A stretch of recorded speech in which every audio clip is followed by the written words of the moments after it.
First ever factory outlet Mukunda jewellery వారి Jubilee Hills branch త్వరలో ప్రారంభం. ప్రారంభోత్సవ కానుకగా ఎన్నో ఆఫర్లు. సో అలాగే AP deputy CM Pawan Kalyan గారి మీద కూడా తెలంగాణ నాయకులు కొంతమంది గుర్రు మీద ఉన్నారు. సో అందరికీ తెలిసిందే.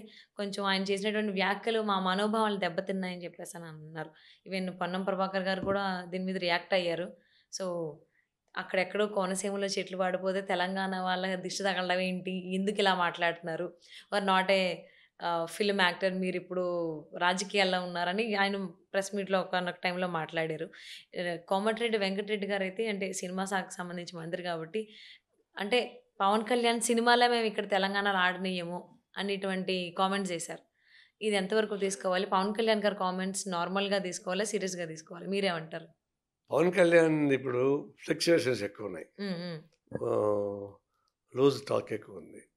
ఒకప్పుడు ఆయన చెగువెరా అడ్మైరర్, చెగువెరా డ్రెస్ వేసుకుని లెఫ్ట్ బాల్ ఉండేవాడు.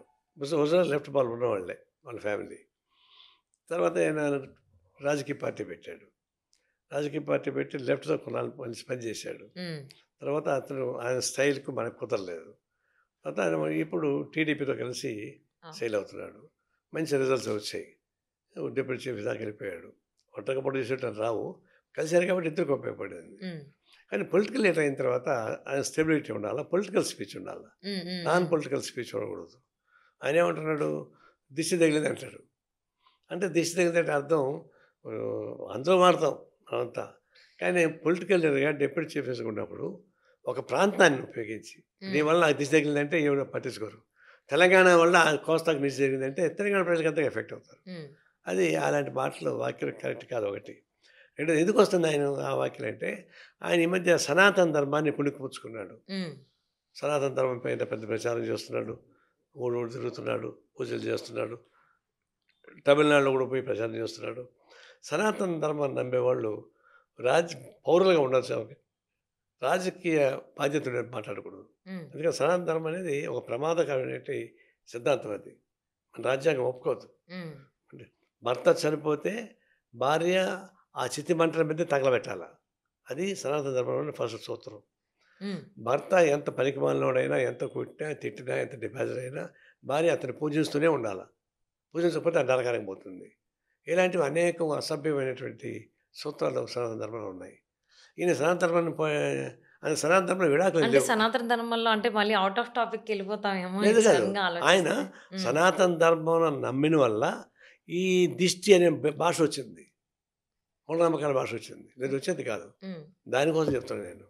ఆయన ఆ విధంగా ఎన్నుకొని దాని నుంచి ఇది దిష్టి పట్టిపోయిందని మొదలుపెట్టాడు.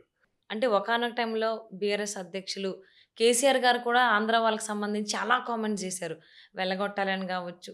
అవి ఏంటనేది మనందరం విన్నాం. It's been more than 10 years ఆయన ఆ మాటలు మాట్లాడి.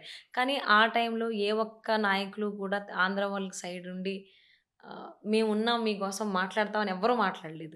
బట్ ఇప్పుడు AP deputy CM Pawan Kalyan గారు దిష్టి తగిలింది అని ఒక మాట అన్న దాని గురించి ఎందుకు మనసుకు తీసుకుని ఈ రకంగా సినిమాలే ఆపేస్తాం అనే దాకా ఎందుకు వెళ్తున్నారు? అప్పుడెందుకు ఆంధ్రాకి సంబంధించిన నాయకులు కూడా ఎవరు రెస్పాండ్ అవ్వలేదు కేసీఆర్ గారు అన్న మాటలకు సంబంధించి? అందరూ సైలెంట్గానే ఉన్నారు. తెలంగాణలో తెలంగాణ సెంటిమెంటు, ప్రత్యేక తెలంగాణ ఆ విధానం పుట్టింది. అది పుట్టుకే పొలిటికల్ ఫిలాసఫీ కాదు, ప్రత్యేక తెలంగాణ సెంటిమెంట్స్ నుంచి వచ్చింది. దాన్ని రెచ్చగొట్టడానికి ఏంటంటే ఆంధ్ర వాళ్ళు డామినేట్ చేస్తారు, ఆంధ్ర ఎక్స్పెక్ట్ చేస్తారు అని చెప్పేసి తెలంగాణలో అసలు ఆంధ్ర వాళ్ళు వెళ్ళగొట్టాలి, హైదరాబాద్ నుంచి వెళ్ళగొట్టాలి చాలా మాట్లాడినారు. సో అప్పుడు మా అందరి మనోభావాలు కూడా దెబ్బతిన్నాయి.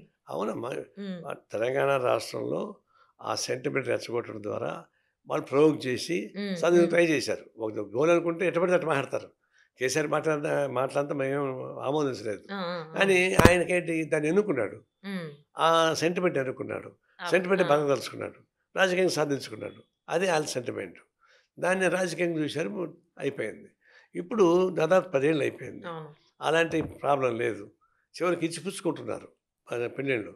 రేవంత్ రెడ్డి కూతురు ఎవరికి ఇచ్చాడు? మీ భీమవరం అబ్బాయికి ఇచ్చాడు. మరి అంత సంబంధాలు పెరిగిపోతున్నప్పుడు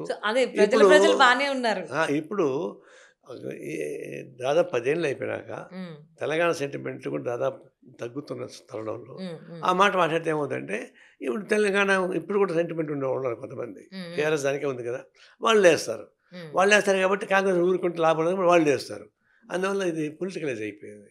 అని నా ఉద్దేశం ఏంటంటే ఆయన దాన్ని అప్పటికప్పుడు విత్డ్రా చేసుకోవాలని చెప్పుంటే ఒక మాట చెప్పుంటే పోయి ఉండేది. ఆ మాట చెప్పలే. ఆ చెప్పుంటే ఒక మాట అయిపోయాడు. పొలిటికల్ రాజకీయాలలో కొన్ని తప్పులు జరుగుతాయి. తప్పేమీ లేదు, తప్పని చెప్తూ మాటలు కూడా దొర్లుతాయి. దొరికితే తప్పని ఒప్పుకుని తప్పేముంది. ఆయన ఆ మాట చెప్పకపోగా ఇది చేశారు. ఈ తెలంగాణలో ఏం చేశారు, మేము ఈ సినిమాలు ఆడేసామన్నారు. అది ఎట్లా వీలవుతుంది? సినిమా అనేది కళామ తల్లి. కళామ తల్లి దేశం ప్రపంచం ఎక్కడ ఆడుకుంటుంది. అది నువ్వు పవన్ కళ్యాణ్ మీద కోపం అంటే పవన్ కళ్యాణ్ మీద తీసుకో, కానీ సినిమాల మీద ఎందుకు పడతారు? అందువల్ల దమ్మే ఖండిస్తున్నాం. సినిమాలు ఆడియన్స్ అని చెప్పని తెలంగాణ మంత్రులు తెలంగాణ మంత్రులు కానీ ఎవరు చెప్పినా పవన్ కళ్యాణ్ మీద మీరు పొలిటికల్ ఫైట్ చేసుకోండి, కానీ సినిమాలు ఏం చేసాయి మీకు? సినిమా అశేషం జనం చూస్తారు దాన్ని. అలాంటివి కరెక్ట్ కాదు, దాని మీద కట్టేస్తుంటాం, దాని మీద అంగీకరించడం లేదు.